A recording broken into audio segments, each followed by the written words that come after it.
रोजगार नहीं मिलता नौजवानों को। 400 पार बोलते मोदी, पेट्रोल 100 पार हो गया। गैस का सिलेंडर इतना महंगा हो गया। इनकी एक ही गारंटी है नरेंद्र मोदी की 2002 से कि मैं नफरत फैलाऊंगा भारत में, यह इनकी गारंटी है। तो मेरी आप तमाम सदवन गुजारिश है कि 13 मई के दिन इस हैदराबाद के भाईचारगी को बचाने के लिए, हैदराबाद के अमन को बचाने के लिए, और जो तीर मारना चाह रहे इनका असली चेहरा वो है, और बार बार बोल रहे पतंग काट लेंगे, फुला कर लेंगे। अरे याद रखो, जब हम पतंग पिलाते तो दूसरे की पतंग या तो खींच के काटते या ढील दे के काटते। एक तीसरा तरीका भी है अत्ते मारने का। अगर अत्ते मार लिए तो मेरी तुम्हारी पतंग भी मेरे पास आ जाती। हम क्या बोलते, नहीं देता, अमेरिकन आ गई। अब समझो जरा एहतियात। तो आपसे अपील है, 13 तारीख के दिन आप अपना एक एक वोट पतंग के निशान पर बटन दबाइए। हैदराबाद की अपनी इबादत गाहों को बचाइए, चाहे किसी की इबादत गाह हो। हैदराबाद के अमन को बचाइए। ये तेलंगाना और हैदराबाद के अमन को बर्बाद करने के लिए आ रहे। मेरी आपसे गुजारिश है कि 13 तारीख के दिन एक तरफा मुत्तहिद होकर पतंग के निशान पर बटन दबाकर अपने इत्तेहाद और शऊर का सबूत दीजिए। अस्सलाम वालेकुम व रहमतुल्लाहि व बरकातहू। बना पासपोर्ट इस मुल्क में 7 या 8% लोगों के पास पासपोर्ट है। एनपीआर एनआरसी हमारे सरों पर मंडला रहा है।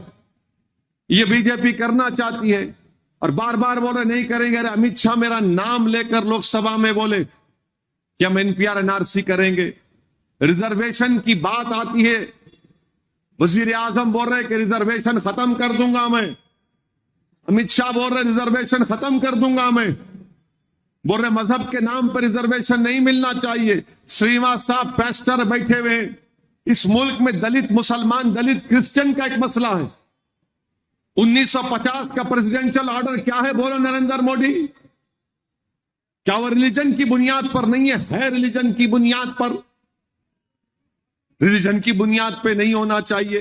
अरे अगर तेलंगाना में रिजर्वेशन मुसलमानों को मिल रहा है तो रिलीजन के नाम पर नहीं मिल रहा है, बल्कि मुसलमानों में जो कास्ट है, कृष्णन की रिपोर्ट है, उसकी बुनियाद पर मिल रहा है। बाद मुसलमानों को नहीं मिलता क्योंकि उस कास्ट में नहीं आते। मगर अमित शाह आकर बोल रहे हैं, नरेंद्र मोदी बोल रहे रिजर्वेशन निकाल देंगे। क्यों निकालेंगे? क्योंकि इस रिजर्वेशन के तहत उन गरीबों के बच्चे, जो ऑटो वाले का बच्चा है, जो किसी गरीब खानदान से आता है, उनका बेटा बेटी डॉक्टर बन रहे हैं, इंजीनियर बन रहे हैं, डीवाईएसपी बन रहे हैं, आरडीओ बन रहे हैं, एमआरओ बन रहे हैं, टीचर बन रहे हैं, प्रोफेसर बन रहे हैं, नर्सेज बन रहे हैं। बीजेपी को नफरत है इससे।